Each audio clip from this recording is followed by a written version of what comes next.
Doon sa halimbawa yung mga dredging ng rivers na ginagawa ng San Miguel, sa assessment nyo po ba, nakita nyo na yan, napag-aralan nyo yan, effective ba yan? O ang sinasabi kasi wala naman nangyari. Dredging lang ng dredging. Okay. Ayan. Ako na, malaki yung debate dyan, ano? Malaki ang debate dyan kung epektibo ba yung dredging o hindi.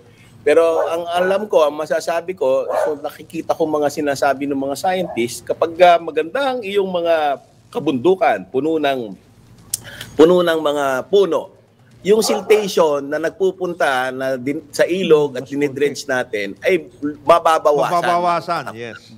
Tama rin. Mas natural yung gawa. So pag mas natural, less expensive, di ba? Oo. So pag nagtanim tayo ng puno sa ating mga kabundukan, hindi niya pababayaan na umagos yung mga lupa, yung mga silt doon sa ilog na dinedredge natin. But the fact of the matter is silted na, Dok eh. Bukod doon, pag walang siltation dahil dami tayong puno sa kabundukan, ay hindi masyadong silted yung ilog. Pagka hindi masyadong silted yung ilog, mas maganda ang agos ng tubig, mas madadala niya kung ano man yung mga deposito doon na nasa ilalim. Kasi pinagtatapunan pa rin ng kotse yan, refrigerator, yung mga ilog natin eh. Talagang bumabaw na. Yun po, basura din. Isa pang aggravating factor yun. Ano? Pag sinabing aggravating, nakakadagdag doon sa problema natin.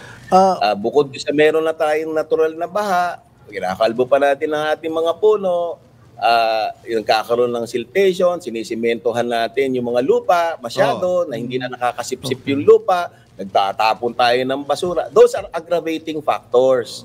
Pero kailangan din natin maintindihan na lahat yung mga yan ay dapat ginagawa natin na i-address, no? Gawan ng solusyon. Hindi pwedeng flood control lang. Kailangan lahat.